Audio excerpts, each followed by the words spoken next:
हमारी कोचिंग संस्था का नाम zenith classes and Jayden classes है, जो कंप्यूटर संस्थान के लिए मशहूर है। इसके संस्थापक भौमिक सर, और अपनी जेनिथ क्लासेस को हम लगभग 3 साल 2021 से शुरुआत की है इसकी, जिसमें हम और हमारी प्रिय साथी रितेश सर, जो कि हम लोग इसको कड़ी मेहनत से चला रहे हैं। पहले यह संस्थान पकड़ी चौराहे पे चलता था, अब ये नौगढ़ में चल रहा है, क्योंकि भारी व्यस्तता होने के कारण दोनों जगह पहुंचना मुश्किल था, इसलिए हम लोग संस्थान को अपने एक जगह कर दिए। अब इस समय हमारी क्लासेस सुबह 6 से 8 और 12 से 2 चल रही है। सौरभ, हरिद्वार और राहुल, ये 3 बच्चे भीमा पार्क से हमें मिले 2023 में, और 6 मंथ की कड़ी मेहनत में ये बाबू SSB ट्रेडमैन को क्वालिफाई किए। इनके साथ एक इनके प्रिय मित्र भीमा पार्क से और हरिद्वार, वो भी क्वालिफाई तो कर गए लेकिन फाइनल मेरिट से बाहर हो गए। हमें और आपको ये जान के काफ़ी खुशी होगी कि इतने कम दिनों के अंदर अगर सरकारी नौकरी मिल रही है किसी को, तो उसके मेहनत से मिल रही है। टीचर तो सबको गाइड करता है। अगर हम अपनी अचीवमेंट के बारे में बात करें तो 3 वर्ष के अंदर हमने SSC GD परीक्षा में लगभग 27 विद्यार्थियों का क्वालिफाई करवाया, 5 ट्रेडमैन क्वालिफाई करवाए, जिसमें अग्निवीर में 2-3 बच्चे आए। तो हमने क्वालिफाई तक तो हम आपके साथी हैं, लेकिन फिजिकल टेस्ट का साथी हम आपके नहीं हैं। बच्चे फिजिकल टेस्ट में बाहर हो रहे हैं, चेस्ट में बाहर हो रहे हैं, रनिंग में बाहर हो रहे हैं, और जो उसकी डॉक्यूमेंट वेरिफिकेशन की क्रिया उससे बाहर हो रहा है। तो यह संस्थान 3 वर्ष से चल रहा है, और ऐसा बहुत सारे बच्चों ने रिटर्न क्वालिफाई तो कर लिया, लेकिन फाइनल मेरिट तक अभी तक इस संस्थान से 2 बच्चों ने अपने मुकाम को हासिल किया। फर्स्ट स्टूडेंट हमारे महेंद्र रस्तोगी, जिन्हें CRPF में नियुक्ति मिली है, वो इस समय मणिपुर में पोस्टिंग पे है, और कल शाम 8 बजे भूकंप आने के 10 मिनट के बाद, आपको पता होगा कि भूकंप आया था, उसके 8 मिनट के बाद इसी संस्थान पे हम वीडियो बना रहे थे अपनी, और यहाँ से इन्हीं का कुछ वीडियो निकल रहा था, उसी भी रिजल्ट आया जिससे हम पास हो गए हैं, और काफ़ी खुशी का माहौल है। हम आपको बताना चाहेंगे, जब तक कोई फेल है तब तक कोई उसको नहीं पूछता है। कल 8, साढ़े 8 के बाद 11 बजे तक मैं इनके साथ रहा, लगभग 100 लोग का कॉल आया होगा, बधाई हो बधाई हो। जो कभी का कॉल करने वाला नहीं था वो भी कल कॉल किया, बधाई हो बधाई हो।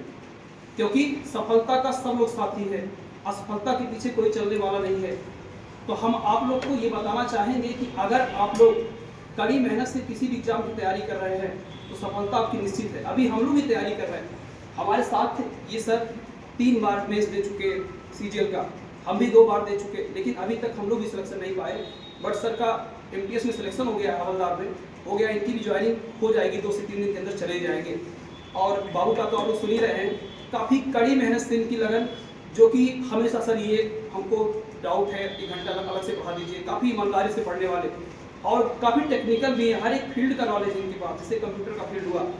और सबसे ज़्यादा तो नियमितता को बात कर सकते हैं, नियमित रहते थे हमारे पास। जब ये एक क्लास इनका नहीं रहता था कि ये क्लास में नहीं आए हैं, ये कब रहते थे एब्सेंट, जब कोई पेपर है, कहीं रनिंग जैसी प्रक्रिया है, या कोई घर पे कोई प्रॉब्लम है, तभी ये रुकते थे, बाकी रेगुलर आते थे। इस क्लास में भी और बच्चे जो तैयारी करते हैं किसी कारण से नहीं आ पाए हैं, क्योंकि सुबह के बाद वो आपके बाद अपनी जॉब चले जाते हैं, वो आ नहीं पाए हैं, वरना क्लास में है 20 से 25 बच्चे प्रेजेंट में। पहले इस संस्थान में लगभग 100 बच्चे थे प्रेजेंट में। UPP का जब पेपर हुआ उसके बाद से जब वैकेंसी एक बार पेपर लीक होने के बाद बच्चे कम हो गए, इस संस्था को कम पसंद करने लगे, और बेसिक कॉन्सेप्ट सीखने के बाद अन्य जगह कोचिंग कर लिए, या ऑफलाइन बैच ले लिए, ऑफलाइन के साथ ऑनलाइन बैच ज्वाइन कर लिए। तो संस्थान में बहुत सारे बच्चों ने बेसिक सीख के आगे भी अभी कड़ी मेहनत कर रहे हैं। हम ये उम्मीद करते हैं फ्यूचर में उन बच्चों का भी सिलेक्शन होगा, ठीक है।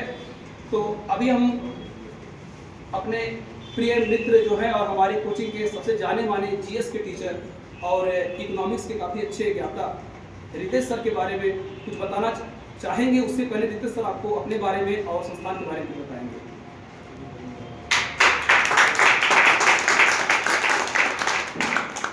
मेरे बारे में तो काफ़ी लोग इसमें जानते होंगे। मेरा नाम रितेश यादव है, और हम लोग लॉकडाउन के बाद से ही जेनिथ क्लासेस के फाउंडर मेंबर हैं।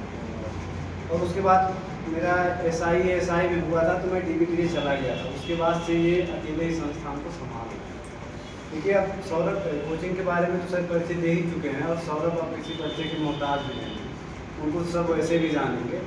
और अब तो सौरभ के बारे में सर ही बताएंगे। फिलहाल यहाँ पे जो लोग हैं उनके बारे में मैं 2-4 लाइन ही कुछ बताना चाहूँगा कि हमारा जो सिद्धार्थ नगर है ना, वो बैकवर्ड डिस्ट्रिक्ट में आता है। और एक चीज़ हम यहाँ देखे हैं कि यहाँ के जो बच्चे हैं ना, वो डाउट नहीं पूछते और वोकल होके आगे नहीं आते। वोकल होके आने मतलब एक होता है ना इंक्यूजिटिव प्रवृत्ति, यानी जिज्ञासु प्रवृत्ति। अगर जो एक बार टीचर बोल देता है तो दोबारा नहीं पूछते हैं। लेकिन जितने भी बच्चे सिलेक्शन लेते हैं उनमें क्यूरियोसिटी बहुत ज़्यादा रहती है सीखने की। अगर जो टीचर एक बार अनदेखा भी कर रहा है ना, या फिर एक बार डांट भी दिया और उसके बाद भी आपको समझ में नहीं आ रहा है ना, तो बार बार पूछो। और बार बार पूछने से अगर जो टीचर एक बार नहीं बताएगा, 2 बार नहीं बताएगा, और अगर जो बार बार आप पूछेंगे तो कुछ चीज़ें ऐसी होती हैं कि पूछने से आधे से ज़्यादा क्लियर होती है और आधे से ज़्यादा सोचने से क्लियर होती है। तो एक चीज़ मैं पहला यही कहूँगा कि जब भी आप लोग पढ़ें ना, तो किसी भी चीज़ को बार बार पूछें और बार बार आगे रखें, है ना। और उसके बाद अभी यहाँ तो सौरभ को तो सभी जानेंगे, सभी बोलेंगे, लेकिन मैं आप लोगों का समय मतलब नहीं ज़्यादा लेना चाहूँगा। और आप लोगों को मैं यही कहना चाहूँगा कि आप लोग कोई भी चीज़ करें पंक्चुअलिटी के साथ करें और अपने सिलेबस के साथ करें, है ना। बस अब सौरभ के बारे में तो मैं कुछ ज़्यादा जानता नहीं हूँ। 2-4 दिन बस मैं इनके साथ था और पढ़ाया था। इनके बारे में जो भी बताएंगे सर ही बताएंगे। सर आप बताइए, इनका परिचय दीजिए और उनका धन्यवाद। ये सौरभ की पिताजी काफ़ी हमें खुशी मिलती है इनको देख करके। बहुत स्ट्रगल लाइफ है। इस स्ट्रगल लाइफ में अगर कोई बच्चे को अपने पढ़ा रहा है तो ये समझ लीजिए कि उस बच्चे के लिए वरदान है, अभिशाप नहीं वरदान है। बहुत मेहनत से पढ़ाने के बाद आज सौरभ यहाँ पहुँचे हैं। ऐसा नहीं है कि मतलब काफ़ी अच्छी कंडीशन है चीज़ों की। देखिए, खराब भी परिस्थिति नहीं कर सकते, अच्छी भी नहीं कर सकते। और हम लोग सब लोग एक मिडिल क्लास में बिलोंग करते हैं। कोई यहाँ पे बहुत रिच फैमिली से नहीं है, लेकिन उसके बाद भी लोग पेशेंस रखते हैं।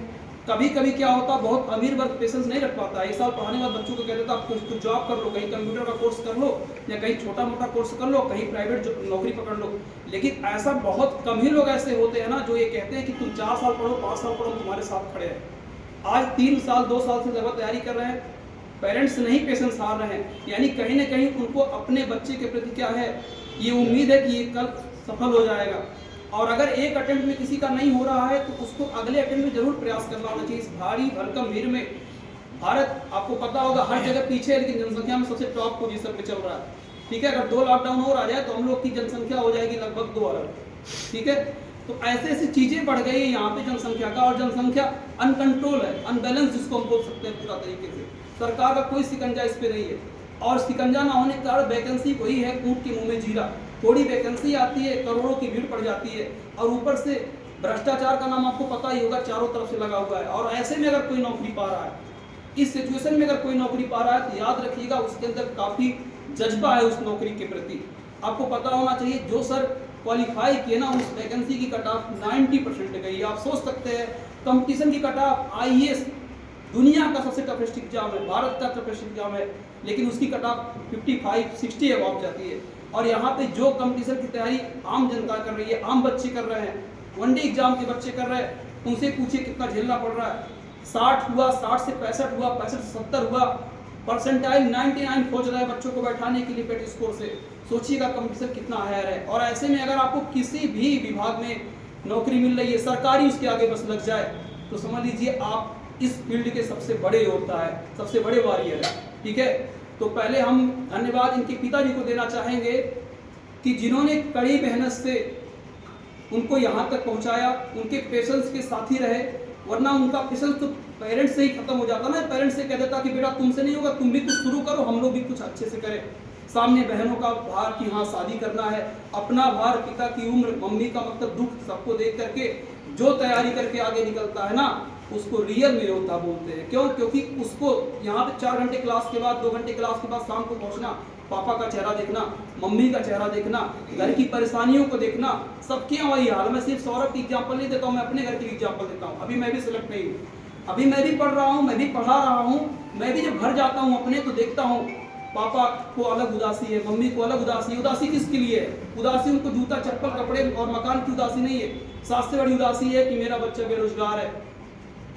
ये उदासी पेरेंट्स को खा जाती है, हमेशा वो परेशान रहते हैं। और एक लास्ट स्टेज में सोचना अपने आप में बहुत कभी कभी दुखद साबित हो जाता है। जब पेरेंट्स ज़्यादा सोचते हैं तो वैसे ही उम्र में लोगों को नई नई बीमारियों का जन्म हो जाता है। सोचते हैं अपने पेरेंट्स को, बच्चों को लेके कि ये होगा सेलेक्ट कि नहीं होगा, यही मेरा उम्मीद था, आखिरी उम्मीद था, खत्म हो गया।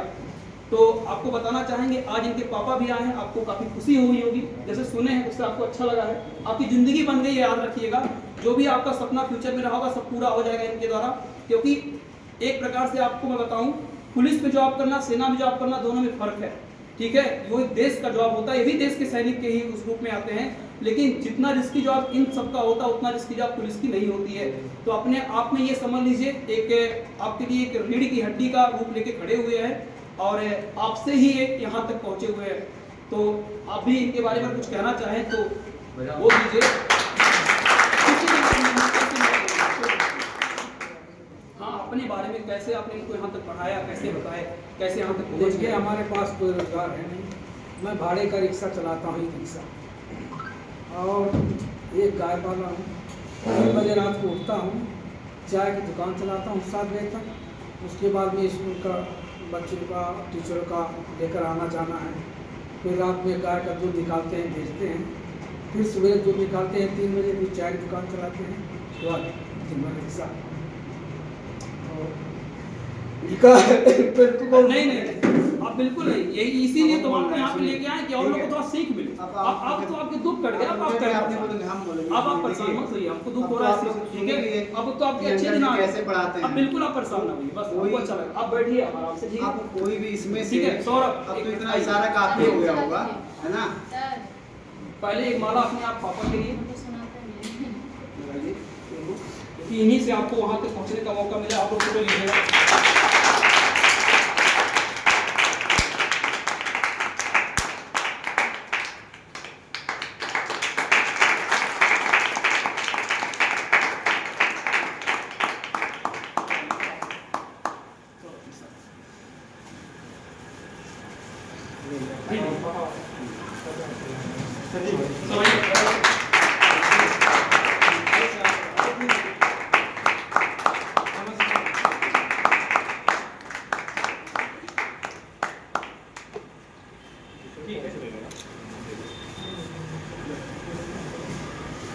देखिए अब आप लोग तो सुन ही लिए उनके पापा के जुबान से सुन लिए कि वो करते क्या। हमें अब आप लोग ये जरूर दृढ़ संकल्प कर लीजिएगा कि कोई भी घर पे कोई भी काम हो मम्मी पापा को कभी नहीं ब्लेम करेंगे और कभी ये नहीं कहेंगे कि हमें ये सुविधा नहीं मिल पाई है या हमें ये नहीं मिल पा रहा है, ठीक है ना। और उसका अगर जो उदाहरण आपके सामने ही हम क्या बताएं कि लोग किस किस परिस्थिति में रह के भी सिलेक्शन पा लेते हैं, है ना। तो अब आप लोग खुद ही समझदार हैं, और समझदार क्या हम उम्र हैं और समझ भी रहे हैं सब कुछ, है ना। तो चिंतन भाई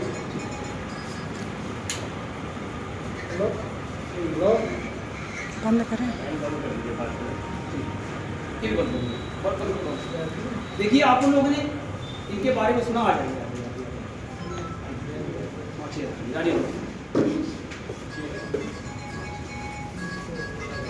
देखिए किसी की रियल लाइफ की स्टोरी, मूवी नहीं थी, ध्यान दीजिएगा, ये मूवी नहीं थी कि रियल स्टोरी है इनके यात्रा की, और इनके पिता के सीधा मुंह से सुने हैं इनकी परेशानियों को। अपनी मैं परेशानी बताता हूँ, मैं भी इलाहाबाद से तैयारी कर रहा था, मेरे भी घर से 3,000 रुपये तैयारी करने जाते थे, ज़्यादा नहीं था।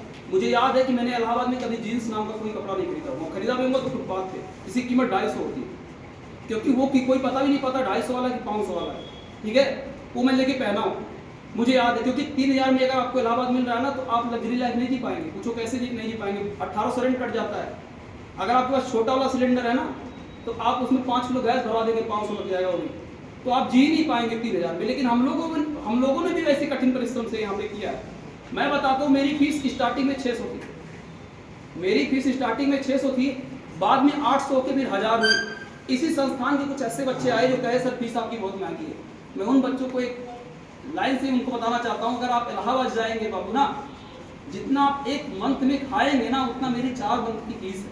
इससे बड़ा मैं एग्जाम्पल कुछ आपको दे ही नहीं पाऊंगा। और मैं ही बता देता हूँ, जिस संस्थान की मार्कशीट आप पढ़ते हैं उसी संस्थान की सिर्फ हम ही पढ़ाते हैं, और उनसे पूछ के पढ़ाते हैं, ऐसा नहीं क्योंकि कॉपीराइट इससे ना हो पाए।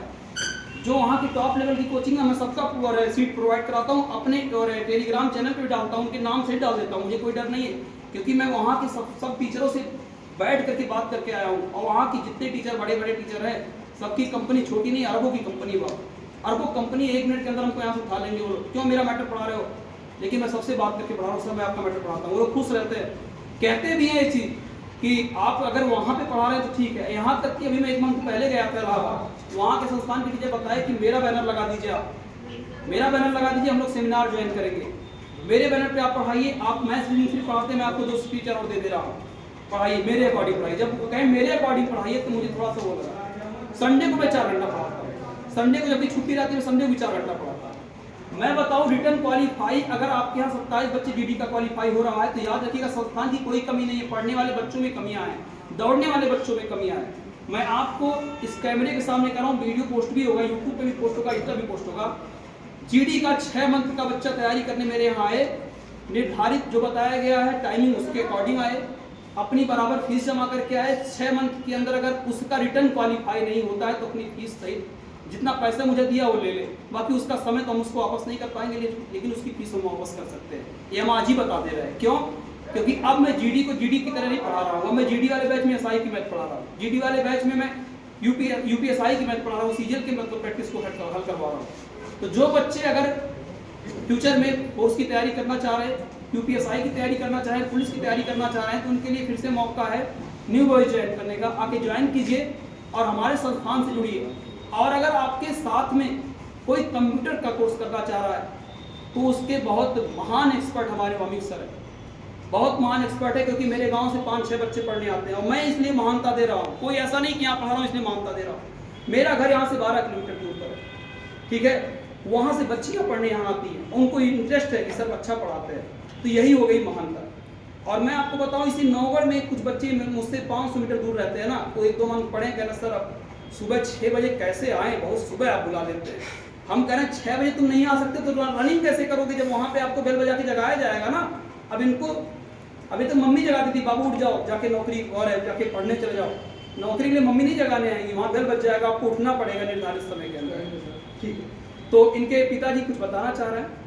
हमारे पास 3 बेटियाँ, एक बेटी इनसे बड़ी है, उसको मैंने BA कराया, BTCL कराया, आज वो कार लेकर चल रही है।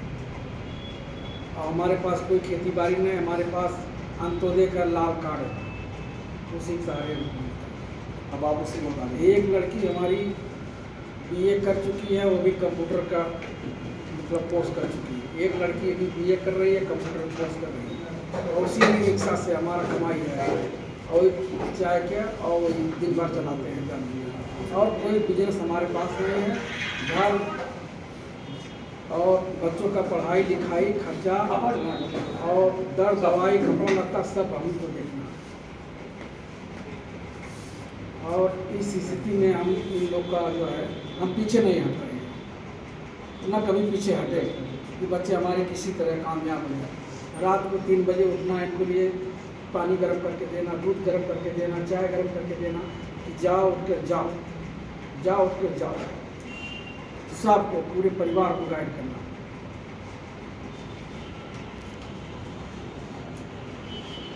मेहनत ही तो आपका रंग लाया आज, आपका मेहनत ही तो यहाँ तक आपको बच्चे को पहुँचा दिया।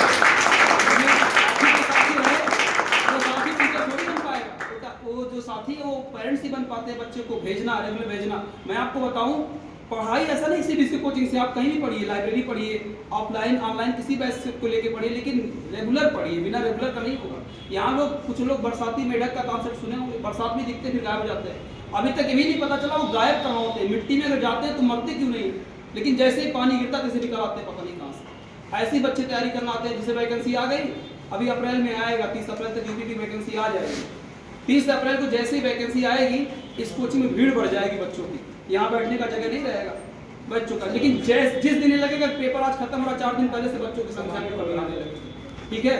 तो चलिए हम अपनी बातों को विराम देते हैं यहाँ पे, आपके काफ़ी समय कीमती है और हमें और हमारी संस्था को बहुत ही खुशी की बात है कि सौरभ जैसे स्टूडेंट हमें मिले हैं और 6 मंथ के अंदर अपनी मंजिल को हासिल करके अपने ड्यूटी के लिए निकलने वाले हैं। 1 मंथ के अंदर इनकी ज्वाइनिंग भी हो जाएगी, क्योंकि आगे की सारी प्रक्रिया पूरी हो चुकी है, पहले ही सब करवा लिया है, फाइनल रिजल्ट इनका आया है, इनका हो गया है। और हम थोड़ा सा एक स्टेप दुखी भी है कि इनके मित्र हरिद्वार बाबू का हुआ नहीं है, वो काफ़ी उदास है, यहाँ पे आ भी नहीं पाए हैं। तो ये भी उम्मीद करते हैं कि जीडी में उनका काफ़ी अच्छा स्कोर है, उम्मीद है कि उनका भी सिलेक्शन हो जाएगा उससे। और आप लोग अगर आपके संपर्क में कांटेक्ट में कोई बच्चे पढ़ने वाले हैं कंप्यूटर से रिलेटेड, फोर्स से रिलेटेड, यूपीएसआई, अग्निवीर, आर्मी जैसे एग्जाम के रिलेटेड, तो आप यहाँ पे भेजिए। 4 से 5 दिन डेमो फ्री है, उसके बाद वो डिसाइड करेंगे कि एडमिशन लेना है कि एडमिशन नहीं लेना है। धन्यवाद।